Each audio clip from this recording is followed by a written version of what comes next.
আমাদের take সাইগাই YouTube পরিবারের আরও একটা নতুন টিএসি নিউজের এপিসোডে একদিন গ্যাপ দিয়ে আপনাদের সামনে এসে হাজির হলাম যথারীতি আমি অভ্র। এবং আজকে শুরুতেই জানিয়ে রাখি যে মোটো এজ 30 প্রো এই ফোনটার ভিডিও আজকে আমাদের চ্যানেলে আসার কথা ছিল, কিন্তু টেক নিউজটা তাহলে মিস হয়ে যেত। তাই টেক নিউজ আজকে থাকছে আগামীকাল সকালে মোটো এজ 30 প্রো এই ফোনটার ভিডিও অবশ্যই আসবে। এবং সব ভিডিও দেখে ফেললেও আমাদের চ্যানেলে যেরকম বরাবর হয় অজানা কিছু জানতে পারবেন, নতুন কিছু জানতে পারবেন সেই ফোনটার বিষয়ে। তাহলে চলুন আর দেরি করবো না, আমরা সরাসরি আজকে টেক নিউজে ঝাঁপিয়ে পড়বো। আজকে যথারীতি সায়েন্সের খবর রয়েছে, বাংলাদেশের স্পেশাল খবর রয়েছে, ফেসবুকের ব্যাপারেও খবর রয়েছে এবং সেটা ইন্টারেস্টিং খবরই হবে। তবে শুরুতেই বলে রাখি, রাশিয়া যে ইউক্রেনকে আক্রমণ করেছে সেই নিয়ে গোটা বিশ্বে তার প্রভাব আমরা দেখতে পাবো এবং বেশ আলোচনাও চলছে। তবে একটা স্পেশাল ব্যাপার এটাই যে আমরা যেরকম বাইরের বিশ্বের লোকেরা ভাবছি রাশিয়া ইউক্রেনকে আক্রমণ করেছে, খারাপ করেছে, রাশিয়ার লোকেরা কিন্তু সেরকম ভাবছে না। তারা বরঞ্চ ভাবছে, একটা সমীক্ষা করা হয়েছে, দেখা গেছে সেখানে লোকেরা ভাবছে যে ইউক্রেনই শান্তি ভঙ্গ করেছে, ইউক্রেনের তরফ থেকেই উস্কানো হয়েছে যাতে রাশিয়া আক্রমণ করে। ইউক্রেন প্রথম অ্যাটাক করেছিল এরকমই রাশিয়ার লোকেরা জানে। এবং এমনভাবেই রাশিয়ার টেলিভিশন তাদের প্রোপাগান্ডা ছড়ায় যে রাশিয়ার 50% লোক বলেছে যে রাশিয়ার যুদ্ধে যাওয়াই উচিত। এটাই হয়, এরকমই হয় যখন কোনো দেশ যুদ্ধে যায়। তবে যুদ্ধ সবসময় খারাপ, যে দেশেই হোক আর যে কারণেই হোক না কেন, যুদ্ধ সবসময় খারাপ। তবে এটা এখনও ভালো ব্যাপার, নেটোর তরফ থেকে কোনো সেরকম সরাসরি সামরিক পদক্ষেপ করা হয়নি, তাহলে তৃতীয় বিশ্বযুদ্ধ শুরু হয়ে যেতে পারে হয়তো। তবে অলরেডি সাইবার যুদ্ধ কিন্তু শুরু হয়ে গেছে, রাশিয়ার তরফ থেকে বিভিন্ন রকম সাইবার অ্যাটাক হচ্ছে, বলা হচ্ছে ইউক্রেনের তরফ থেকে রাশিয়ার ওপর সাইবার অ্যাটাক করা হয়েছে। এরকম চাপানুতর চলতেই থাকবে এবং সাইবার অ্যাটাক চলতেই থাকবে, তাই ইদানিং আপনারা একটু সাবধানে থাকবেন। আজকের টেক নিউজে যেখানে রাশিয়ার প্রসঙ্গ এসেই গেল, সেখানে জানিয়ে রাখি যে সাইবার ওয়ার কিন্তু অলরেডি চালু হয়ে গেছে এবং পৃথিবীর সব থেকে বড় যে হ্যাকারদের গ্রুপ রয়েছে অ্যানোনিমাস, ওই মুখে মাস্ক পরে থাকে, আপনারা দেখেছেন অনেকের ছবি, তো তাদের তরফ থেকে রাশিয়ার এগেনস্টে যুদ্ধ ঘোষণা করে দেওয়া হয়েছে। অর্থাৎ রাশিয়ার হ্যাকাররাই যে শুধু একতরফাভাবে আক্রমণ করবে ব্যাপারটা এরকম হবে না, রাশিয়ার ওপরও অ্যাটাক হবে এবং আলটিমেটলি রেজাল্ট কী হবে আমরা কিন্তু প্রথমবার এটা দেখতে পাবো। সাইবার যুদ্ধ এর আগে আমরা সেইভাবে কিন্তু দেখতে পাইনি, ভবিষ্যতের যুদ্ধর প্রথম ঝলকটা আমরা এইবারেই দেখতে পাবো। এবার বলি নোকিয়ার খবর। নোকিয়ার তরফ থেকে একটা খারাপ খবর আজকে এটাই যে নোকিয়াকে জার্মানি এবং সুইজারল্যান্ডে এই দুই দেশে ব্যান করে দেওয়া হয়েছে এবং নোকিয়ার যত ডিভাইস আছে, যা কিছু আছে সব কিছু তারা সেই দেশ থেকে তুলে নিয়ে যেতে বাধ্য থাকবে।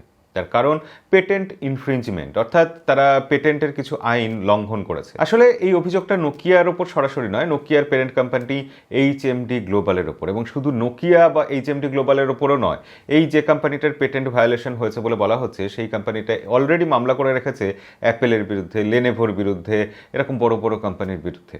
তো আগামী দিনে সুইজারল্যান্ড বা জার্মানিতে আমরা কি দেখতে পাবো অ্যাপেলের ফোন বিক্রি হচ্ছে না, লেনেভোর কোনো ডিভাইস যাচ্ছে না? দেখা যাক শেষ অবধি কী হয়। তবে আপাতত নোকিয়ার ভাগ্যটা খারাপ, তার কপালই সবার আগে পুড়েছে। নেদারল্যান্ডসের এক যুবক, 27 বছর বয়স তার, তিনি অ্যাপেলের একটা স্টোরে ঢুকে পড়েছিলেন এবং সেখানে তিনি বেশ অস্ত্রশস্ত্র নিয়ে পণবন্দি করে ফেলেন ওখানের কাস্টমারদের এবং তিনি ডিমান্ড করেন যে 200 মিলিয়ন ইউরো ক্রিপ্টোকারেন্সিতে, ক্যাশে নয় কিন্তু ক্রিপ্টোকারেন্সিকে তাকে দিতে হবে এবং সেই টাকাটা নিলে তিনি পণবন্দীদের মুক্তি দেবেন, এরকম একটা ব্যাপার। কিন্তু শেষ অবধি পুলিশ সেই ছেলেটিকে, সেই যুবককে গ্রেফতার করে এবং ব্যাপারটাকে বিফল করে দেয়। তবে হ্যাঁ, অ্যাপেল স্টোরে যেহেতু খবরটা হয়েছিল, ঘটনাটা ঘটেছিল, তাই এটা আমাদের টেক নিউজে আজকে আসলো। আজকের তৃতীয় খবর শাওমির তরফ থেকে। রেডমি নোট 11 প্রো 5G এই ফোনটা শাওমি লঞ্চ করতে চলেছে ইন্ডিয়াতে 9 তারিখ মার্চ মাসে এবং এটা অফিসিয়ালি শাওমি টিজ করে দিয়েছে এবং সেই টিজার থেকে বোঝা যাচ্ছে এটা 5G ফোন হবে, 120 হার্টজের রিফ্রেশ রেট থাকবে, অবশ্যই অ্যামোলেড ডিসপ্লে হবে, এছাড়া এই ফোনে 67 ওয়াটের একটা চার্জার থাকবে, ইত্যাদি ইত্যাদি সব কিছু। কিন্তু এই ফোনটাতে কি চেঞ্জ হবে? গ্লোবাল বা চাইনিজ ভেরিয়েন্ট যেগুলো ছিল তার থেকে কিছু তো চেঞ্জ হতে পারে। যেমন কোয়ালকম স্ন্যাপড্রাগন 695 প্রসেসর ছিল, সেই প্রসেসরটা কি এখানে পাল্টে যাবে?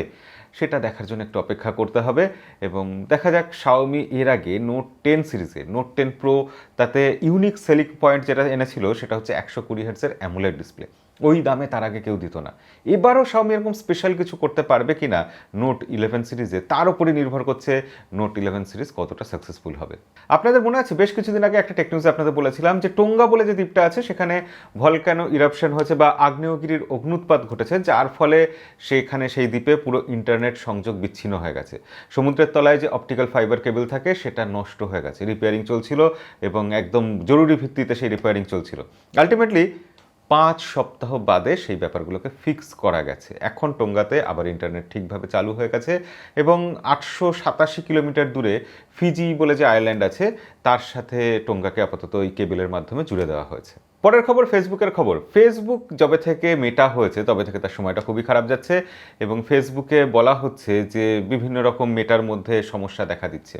ফেসবুক নিয়ে এমনিই সমস্যা ছিল, এবার মেটার নতুন নতুন সমস্যা। এর আগে আপনাদের টেক নিউজে বলেছিলাম এক মহিলা তিনি শ্লীলতাহানির অভিযোগ করেছিলেন। এবার বিবিসির এক সাংবাদিক তিনি 13 বছর বয়সী একজন মেয়ে এই পরিচয়ে মেটার মধ্যে যান এবং মেটার বিভিন্ন জায়গায় গিয়ে তিনি দেখতে পান একজন শিশু হওয়া সত্ত্বেও তিনি স্ট্রিপটিজ যেসব গ্রুপে হয় বা যেসব রুমে হয় সেই রুমে ঢুকতে পারছেন এবং তাকে বিভিন্নভাবে যৌন হেনস্থা করা হচ্ছে, নানা রকম সমস্যা তিনি ফেস করেছেন, এমনকি তাকে ধর্ষণের হুমকিও দেওয়া হচ্ছিল। তো এই নিয়ে তিনি প্রতিবেদন লিখেছেন। এবার ফেসবুকের অবস্থা আরও কতটা খারাপ হয় সেটা দেখার জন্য আমি অপেক্ষা করব। এবং মেটা বলেছে তাদের তরফ থেকে যেরকম সাফাই আসে বরাবর, তারা বলেছে যে না, এই ব্যাপারগুলো একটু সমস্যা রয়েছে, আমরা সিকিউরিটি নিয়ে আরও ভালো করে কাজ করছি। এবং এই মেটা যে তৈরি হয়েছে তারপর থেকে ফেসবুকের কিন্তু মার্কেটে ভ্যালুয়েশন ক্রমশ কমছে, তাদের শেয়ারের দাম ক্রমশ নিচের দিকে যাচ্ছে। জানা যাচ্ছে মেটা হওয়ার পর থেকে আজ অবধি ফেসবুকের ভ্যালুয়েশন 500 বিলিয়ন, হ্যাঁ 500 মিলিয়ন নয়, 500 বিলিয়ন ইউএস ডলার কমে গেছে। ফেসবুক প্রথম 10 ভ্যালুয়েবল কোম্পানির মধ্যে ছিল, সেই লিস্ট থেকেও বাইরে চলে গেছে। পরের খবর ওপ্পোর তরফ থেকে। ওপ্পোর তরফ থেকে ফ্ল্যাগশিপ ফোন ফাইন্ড X5 এবং ফাইন্ড X5 প্রো এই ফোনগুলো লঞ্চ হয়ে গেছে এবং অবিশ্বাস্য দামে লঞ্চ হয়েছে। ওপ্পোর ফোন এমনিই দাম বেশি হয়, কিন্তু স্মার্টফোনের দাম দিনকে দিন যেরকম বেড়ে যাচ্ছে তার এফেক্ট ফ্ল্যাগশিপ ফোনের ওপরও পড়ছে। এই ফাইন্ড X5 এই ফোনগুলোতে অনেক স্পেশাল কিছু আছে, কিন্তু যতই হোক ওপ্পোর ব্র্যান্ডিংয়ে তো ফোনটা এসেছে, তাই সেই ফোনের দাম কত হতে পারে? নিশ্চয়ই স্যামসাংয়ের থেকে কম হবে, অ্যাপেলের থেকে কম হবে, কিন্তু ওপ্পো যা দাম রেখেছে সেটা স্যামসাংয়ের ফ্ল্যাগশিপ ফোন এবং অ্যাপেলের ফ্ল্যাগশিপ ফোনের সমান হয়ে যাচ্ছে প্রায়। 1000 ইউরোতে তাদের যে ওপো ফাইন্ড X5 সেই ফোনটা লঞ্চ হয়েছে, আর X5 প্রো যেটা সেটা 1300 ইউরোতে লঞ্চ হয়েছে। ভাবা যায় এত দামে, মানে আমাদের দেশের কারেন্সিতে ধরলে ইন্ডিয়াতে ওটা 1,30,000 আর বাংলাদেশে ধরলে 1.5 লাখের কাছাকাছি চলে যাবে দাম। এই দামে ওপ্পোর ফোন নিশ্চয়ই কেউ কিনছে, না হলে কোম্পানি বার করবে কেন? বাংলাদেশে মোটোরোলার ডিস্ট্রিবিউটর সেল এক্সট্রার সাকিব আরাফাত ভাই, তিনি ওখানের হেড সম্ভবত, তিনি জানিয়েছেন যে মোটোরোলার মোটো G31 এই ফোনটা মার্চ মাসের মাঝামাঝি সময় বাংলাদেশে লঞ্চ করবে। এবং আমরা এই খবরটা জানতে পাচ্ছি ফারহান আবিরের টুইট থেকে, এবং সেখানে এটাও জানতে পাচ্ছি মোটো F20 ফিউশন যে ফোনটা ছিল বা এজ 20 ফিউশন, সেই ফোনটাও বাংলাদেশে মার্চ মাসের শুরুতেই নাকি লঞ্চ করে যাবে। সেক্ষেত্রে মোটোরোলা যদি ভালো ভালো কিছু ফোন বাংলাদেশে নিয়ে আসে, বাংলাদেশের মার্কেটটা আরও সমৃদ্ধ হবে। আমার মনে হয় যত বেশি কোম্পানি আসবে, যত বেশি ডিভাইস লঞ্চ হবে, অফিসিয়াল মার্কেটে যে বিভিন্ন রকম ফোন রয়েছে তার দামও কমতে থাকবে। তো দেখা যাক ফারহান আবিরের টুইট কতটা সত্যি হয় এবং মোটোরোলা সত্যি সত্যি প্রতি মাসে বলছে আগামী মাসে আসবে, এই রেকর্ডটা তারা শেষ অবধি ভাঙে কিনা। নর্থ ওয়েস্ট ইউনিভার্সিটির সায়েন্টিস্টরা একটা অসাধারণ আবিষ্কার করেছেন। আমরা চারিদিকে, পৃথিবীর চারিদিকে এখন সবথেকে বড় সমস্যা যেটা ফেস করি সেটা হচ্ছে গ্লোবাল ওয়ার্মিংয়ের সমস্যা। আগামী দিনে পৃথিবীর ভবিষ্যৎ খুব খারাপ হতে পারে এই গ্লোবাল ওয়ার্মিংয়ের জন্য, এবং তার জন্য মূলত যে জিনিসটা দায়ী সেটা হচ্ছে কার্বন ডাই অক্সাইড গ্যাস। এবার জানা যাচ্ছে এই ইউনিভার্সিটির সায়েন্টিস্টরা এমন একটা ব্যাকটেরিয়া আবিষ্কার করেছেন, ঠিক আবিষ্কার করেননি, ব্যাকটেরিয়ার কিছু নিয়ে অংশ নিয়ে তারা এমন কিছু চেঞ্জ করেছেন, জেনেটিক্যালি মডিফাই করেছেন, যার ফলে ultimately ব্যাকটেরিয়াগুলো carbon die অক্সাইডকে industrial ফুয়েলে convert করে দিচ্ছে। অ্যাসিটন এবং আইসোপ্রোপানল এই ইন্ডাস্ট্রিয়াল যে ফুয়েলগুলো আছে সেইখানে কনভার্ট করে দিচ্ছে কার্বন ডাই অক্সাইডকে। এবং এটা যদি লার্জ স্কেলে করতে পারে, সত্যি এত ব্যাকটেরিয়া যদি আমরা ইউজ করতে পারি এবং সেটা চাষ করার মতো কন্ট্রোল করে ইউজ করতে পারি, তাহলে অবশ্যই গ্লোবাল ওয়ার্মিং আগামী দিনের সমাধান হয়ে যাবে, এই সমস্যাটার আশা করা যায়। স্যামসাংয়ের তরফ থেকে তাদের এ সিরিজের বেশ কিছু ফোন আগামী দিনে লঞ্চ করবে আমরা জানি, এবং 4টে ফোন লঞ্চ করবে খুব শিগগিরই, এরকমই খবর আছে। A73, A53, A33, A23 এই 4টে ফোনের প্রসেসর কী হবে তার ব্যাপারে আজকে লিক এসেছে এবং জানা যাচ্ছে সবথেকে দামি ফোন স্যামসাং গ্যালাক্সি A73, এখানে কোয়ালকম স্ন্যাপড্রাগন 695 প্রসেসর থাকতে পারে। এছাড়া এরপরে যেটা A53 সেটাতে এক্সিনোস 1200, না মিডিয়াটেক নয় কিন্তু এক্সিনোস 1200 নাকি প্রসেসর থাকতে পারে। এরপর স্যামসাং গ্যালাক্সি A33 এই ফোনে নাকি মিডিয়াটেক ডায়মেনসিটি 720 প্রসেসর থাকবে, আর স্যামসাং গ্যালাক্সি A23 এখানে মিডিয়াটেকের ডায়মেনসিটি 700 প্রসেসর থাকবে, এরকমই এখন অব্দি লিক।